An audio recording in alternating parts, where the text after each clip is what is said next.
रात को मेरे ससुर जी के कमरों से चीखों की आवाज़ें आती थी। मेरी सास कब की मर चुकी थी। ससुर जी का राज जानने के लिए एक रात मैं उनके कमरे में छुप गई। फिर ससुर जी ने जो किया, जब मैं पहली बार वो दिल दहलाने वाली चीखों की आवाज़ सुनी तो मैं पूरी तरह घबरा गई थी। मैं गहरी नींद से हड़बड़ाकर उठ बैठी और चीखने चिल्लाने की आवाज़ें पूरी हवेली में गूंज रही थी। उस समय चारों ओर सन्नाटा था। मेरे कमरे में बहुत अंधेरा था। मैंने हाथ से टटोलते हुए साइड टेबल का लैंप जलाया।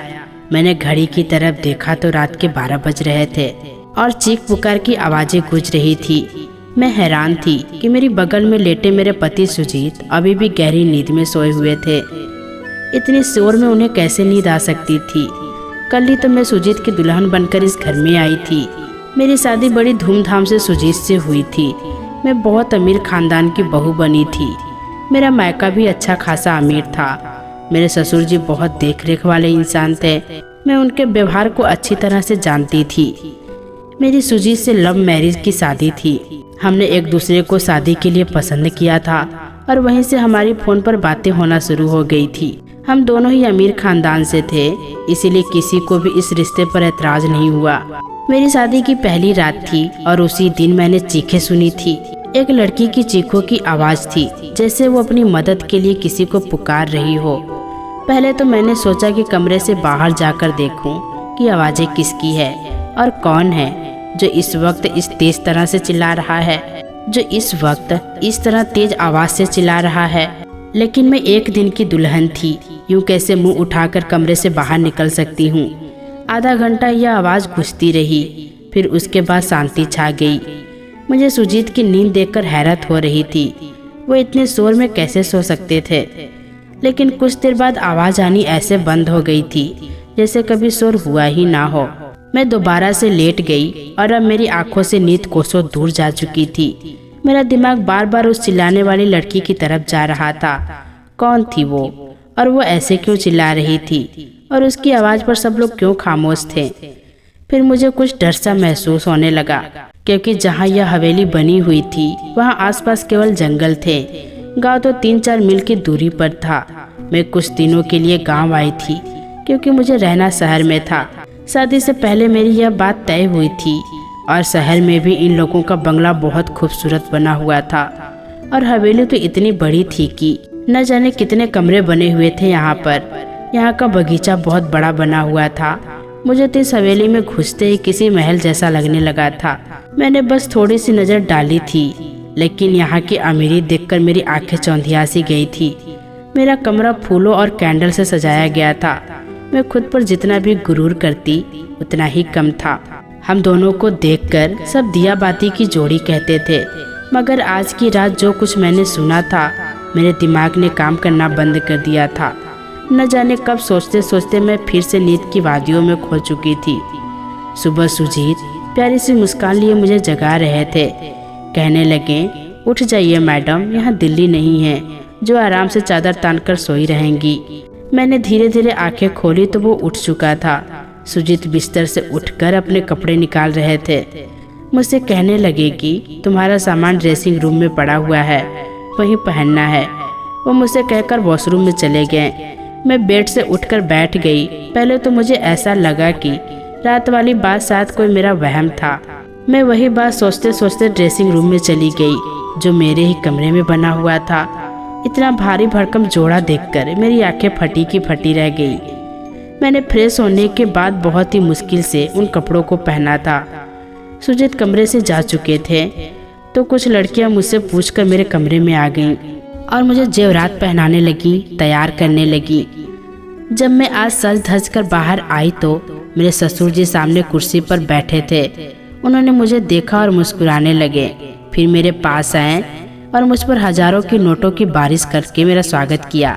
फिर मुझे बाहर ले गए, जहां गांव की औरतें मुझे देखने के लिए मेरा इंतजार कर रही थी। गर्मी और धूप में न जाने कब से वो मेरी एक झलक देखने के लिए बैठी हुई थी। मेरे ससुर जी कहने लगे, यह हमारे घर की नई मालकिन है, सुजीत की बीबी। सभी औरतें मुझे नमस्ते करने लगी। मैं थोड़ी देर से ज़्यादा वहाँ रुक नहीं पाई थी। तेज धूप ने मेरी हालत ही खराब कर दी थी। मैं जल्दी जल्दी में अंदर गई और अपने कमरे में एसी ऑन करके बैठ गई। पूरा दिन लगातार लोगों का आना जाना लगा रहा।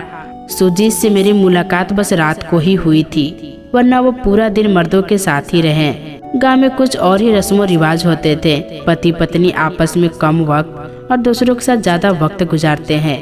यही मेरे साथ भी हुआ था।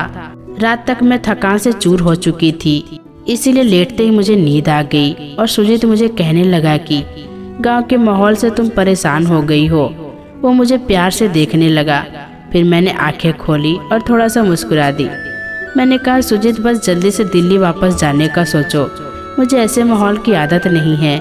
मेरी बात पर न जाने क्यों सुजीत की मुस्कुराहट गायब हो गई थी। फिर वो बेड पर टेक लगाकर बैठ गया और कहने लगा, अभी तो ऐसा मुमकिन नहीं है, लेकिन मैं कोशिश करूँगा। मैं नींद में होते हुए भी पूरी आंखें खोलकर उसे घूरने लगी। सुजीत, मैं गांव में 2 दिन से ज़्यादा नहीं रह सकती, यह तुम अच्छी तरह जानते हो। मुझे घुटन होती यहाँ के पहनावे से, रहन सहन से। अजीब घुटन सा माहौल है यहाँ का, मैं नहीं रह सकती यहाँ पर। सुजीत मेरी बात सुनकर किसी गहरी सोच में चला गया। उसने सिगरेट निकाली और लाइटर से जलाकर पीने लगा। मैं नींद में चूर थी, इसीलिए सो गई। रात को फिर से मेरी आंखें जोर से खुली थी। वही एक लड़की की चीख पुकार, अपने बचाव के लिए मदद मांगती हुई। मैं तुरंत उठकर बैठी और सुजीत को भी जगा दिया। वो मुझे नींद में देखने लगा। मैंने कहा, सुजीत, किसी की चिल्लाने की आवाज़ आ रही है। मेरी बात पर सुजीत ने नजरें चुराई और कहने लगा, कैसी आवाज़ें हैं? मुझे कोई यहाँ आवाज़ नहीं आ रही है। उसकी यह बात सुनकर मैं हैरान थी। यह कैसे मुमकिन था? मुझे तो लड़की के चिल्लाने की आवाज़ आ रही थी, लेकिन सुजीत को नहीं आ रही है। मैंने हैरत से सुजीत की तरफ देखा। मैंने कहा कि यह लड़की की आवाज़ तुम्हें सुनाई नहीं दे रही है? वो कहने लगा, नहीं, मुझे कोई आवाज़ नहीं सुनाई दे रही है। मुझे नींद आ रही है, मुझे परेशान मत करो। यह कहकर वो सो गया और मेरा डर के मारे बुरा हाल था। क्या यह आवाज़ सिर्फ मुझे ही सुनाई दे रही थी? इसका मतलब कोई भूत प्रेत? यह सोचकर तो मैं कांपने लगी थी। डर की वजह से मैं सुजीत से चिपक के लेट गई। मेरा दिल जोर जोर से धड़क रहा था। अब तो मुझे इस हवेली में एक दिन भी नहीं रुकना था। मुझे तो भूतों से बहुत डर लगता है। अगली सुबह ही मैंने सुजीत से शहर जाने की जिद करनी शुरू कर दी। मैंने कहा, मुझे वापस दिल्ली जाना है। मुझे डर महसूस हो रहा है। मुझे 2 दिन से यहाँ किसी के चिल्लाने की आवाज़ सुनाई दे रही है, जैसे कोई लड़की मदद के लिए पुकार रही हो। मैं यहाँ नहीं रह सकती। डर की वजह से ऐसा लग रहा था जैसे मैं अभी अभी रो दूंगी। और सुजीत मुझे ध्यान से देख रहा था। वो बार बार नजरें चुरा रहा था। वो मुझसे कहने लगा, वर्षों से इस हवेली में ऐसे ही साए हैं। किसी किसी को ऐसी आवाज़ सुनाई देती है जैसे तुम्हें दे रही है, लेकिन उन साए ने कभी भी हमें कोई नुकसान नहीं पहुंचाया। वरना क्या मेरा भाभियाँ यहाँ रह सकती थी? मुझे सुजीत की किसी भी बात से चैन नहीं मिल रहा था। मुझे बस दिल्ली जाने का इंतजार था। सुबह नाश्ते के वक्त मेरे ससुर जी ने सुजीत से पूछा कि तुम दिल्ली वापस कब जा रहे हो? यह सुनकर सुजीत का चाय का कप हाथ में ही रह गया था, लेकिन मैं दिल ही दिल में खुश थी कि किसी को तो हमें गांव से दिल्ली भेजने का ख्याल आया। सुजीत ने कहा, पापा, जो आपका आदेश। सुजीत ने बहुत ही मुश्किल से यह बात कही थी। वो अपने पापा से बहुत डरता था। ससुर जी कहने लगे, आज शाम तक तुम दिल्ली जाने की तैयारी करो, वहाँ जाकर वहाँ के काम देखो। मैं तो खुशी के मारे फूले नहीं समा रही थी। मैंने जल्दी से चाय खत्म की और कुर्सी पीछे खिसकाकर खड़ी हो गई तो ससुर जी मुझसे कहने लगे, बहू, आज तुमने नाश्ता ठीक से क्यों नहीं किया? मैंने कहा, मुझे अपनी और सुजीत की पैकिंग भी करनी है। शाम तक जाना है तो टाइम लग जाएगा। मेरी बात सुनकर ससुर जी सुजीत को घूरने लगे और कहने लगे, तुमने बहू को यह नहीं बताया कि अब वो यहीं रहेगी? यह बात मेरे दिल पर लग गई थी और मैं आश्चर्य से सुजीत की तरफ देख रही थी। वो कहने लगा, पापा, मैं भूल गया था। मेरे ससुर जी फिर मुझसे कहने लगे, बेटा, तुम अब हमारी इज्जत हो और हमारे घर की औरतें हवेली से बाहर कदम नहीं रखती। तुम यहीं रहोगी, दिल्ली सिर्फ सुजीत जाएगा। ये सुनकर तो मैं दंग रह गई थी कि सुजीत ने पहले यह बात क्यों नहीं बताई। उसने यही कहा था कि कुछ वक्त मुझे गांव में रहना पड़ेगा, फिर वो मुझे अपने साथ दिल्ली ले आएगा। मैं गुस्से की वजह से उठकर कमरे में चली गई। मुझसे झूठ बोला गया था। कुछ देर बाद ही सुजीत कमरे में आया तो मैं रोने लगी। मैंने कहा, मुझे इस भूत बंगले में नहीं रहना। तुमने मुझसे झूठ कहा था कि हम दिल्ली में रहेंगे। तुम अपने पापा से जाकर बता दो। मेरी बात सुनकर वो मेरे पास आकर बैठ गया और बहुत प्यार से बोला, मैं तुम्हें अभी दिल्ली नहीं ले जा सकता, बस तुम कुछ महीने यहाँ रह लो, वैसे ही रहो जैसे यहाँ की औरतें रहती हैं, फिर मैं तुम्हें दिल्ली लेकर जाऊंगा। मैंने कहा, मैं तुम्हारे बिना यहाँ नहीं रहूंगी। रात के वक्त वो चीखों की आवाज़ मेरी जान निकाल देंगी, मुझे बहुत डर लगता है। वो मुझसे कहने लगा, तुम चीखों पर ध्यान मत दिया करो, वो जो भी है तुम्हें कुछ नहीं करेगी, यह मैं तुम्हें वादा कर सकता हूँ। तुम बस अपना कमरा लॉक रखना और रात को बिल्कुल भी बाहर मत निकलना। सुजीत की बातों ने तो मुझे बहुत ही ज़्यादा डरा दिया था। मैंने कहा, मैं अकेली रात को इस कमरे में नहीं सो सकती।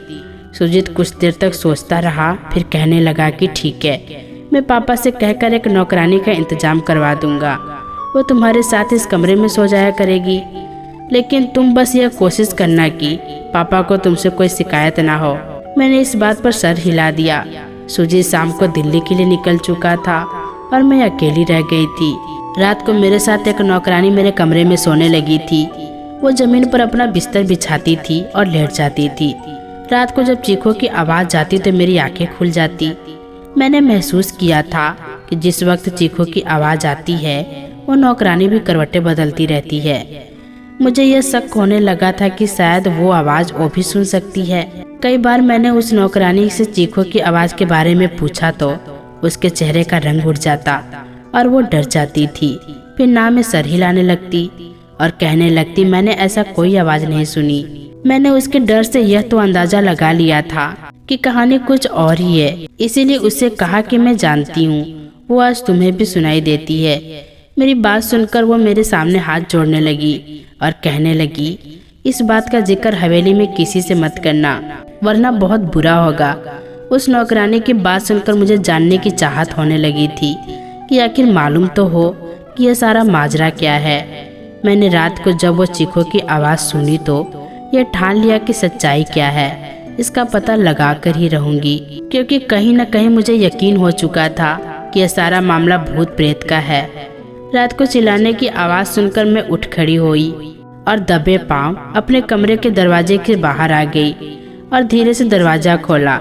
मुझे वो आवाज़ ऊपर की मंजिल से आ रही थी। मैं धीरे से चलती हुई ऊपर चढ़ गई। वहाँ से आवाज़ें मुझे और भी नज़दीक से सुनाई देने लगी थी। जब मैं उन आवाज़ों का पीछा करते हुए आगे बढ़ी तो सामने कमरे को देखकर मेरे होश उड़ गए। वो तो मेरे ससुर जी का कमरा था, जहाँ से लड़कियों की चीखों की आवाज़ें आ रही थी। मेरे चेहरे का रंग उड़ा हुआ था। मैं वापस नीचे आ गई और अपने कमरे में आकर अपनी बढ़ती दिल की धड़कनों पर काबू पाने लगी। यह आवाज़ राजीव यानी कि मेरे ससुर जी के कमरे से आ रही थी। आवाज़ सुनकर मैं यह सोच नहीं सकती थी कि वो ऐसे भी हो सकते हैं। उनकी बीवी भी जिंदा नहीं थी, ना ही उन्होंने दूसरी शादी की थी। दुनिया के सामने वो कितने बड़े थे। फिर वो आवाज़ें, मैं खुद से बातें करने लगी। मेरे दिल में उनकी बहुत इज्जत थी। मैं उनके बारे में इस तरह से सोच भी नहीं सकती थी। मेरी आंखों से आंसू बहने लगे। मैं अपने बेड पर बैठकर रोने लगी। मेरे ससुर और औरतों के साथ। नहीं, ऐसा कैसे हो सकता है। गांव वाले तो उनकी बहुत इज्जत करते हैं। फिर यह सब क्या था? यह उनका कौन सा रूप था जो आज मैंने अपनी आंखों से देखा था? मेरी पूरी रात जागते हुए कटी थी, क्योंकि मैं उनके बारे में ऐसा सोच भी नहीं सकती थी। सुबह नाश्ते पर वो उसी तरह बैठे थे। मेरी आंखें देखकर कहने लगे, सुजीत ने फोन पर बात नहीं किया क्या मेरे बहू से? तभी रो रो करके आंखें सुजा ली है। उनकी बात पर मैंने कोई जवाब नहीं दिया। वो खुद ही मुस्कुराने लगे। फिर बोले कि सुजीत वहाँ बहुत बिजी है, शायद इसीलिए फ़ोन नहीं कर पाया होगा। मैंने उनकी बात का कोई जवाब नहीं दिया। आज तो उनकी शक्ल देखने को भी दिल नहीं कर रहा था। कैसा दोगला इंसान था। दिन में नेक और रहम दिल बनता रहता था और रात को यह सोच करके मेरा शरीर कांपने लगा। मैं सोच चुकी थी कि अब मैं उनका पर्दाफाश करके रहूंगी, लेकिन मैं नहीं जानती थी कि मैं अपने लिए कितनी बड़ी मुसीबत खड़ा करने जा रही हूँ। जब मैंने दोबारा वही आवाज़ सुनी तो मैं फिर उसी कमरे से बाहर चली गई। कमरे के हॉल में देखने लगी तो एक 13 साल की लड़की थी। गांव की लग रही थी। उसके चेहरे से उसका दर्द साफ साफ दिखाई दे रहा था। वो हाथ जोड़े अपनी इज्जत की भीख मांग रही थी। वो चिल्ला रही थी, लेकिन मेरे ससुर जी ने बड़ी बेदर्दी से उसका दुपट्टा उतार कर फेंक दिया। मैं उसे ज्यादा नहीं देख सकती थी, सो मैं वापस पलट कर आ गई। कैसे भी करके मैंने वो रात काटी थी। सुबह होते ही मैंने सुजीत को फोन किया। मैंने कहा, तुमने मुझे इतना बड़ा झूठ बोला। तुमने कहा कि हवेली में आत्माएं हैं, जबकि ऐसा कुछ भी नहीं है। वो आवाज़ें गांव की मासूम लड़कियों की है जो तुम्हारे पिता की हवस का निशाना बनती हैं। मेरे मुंह में जो जो आ रहा था मैंने सब सुजीत से कह दिया।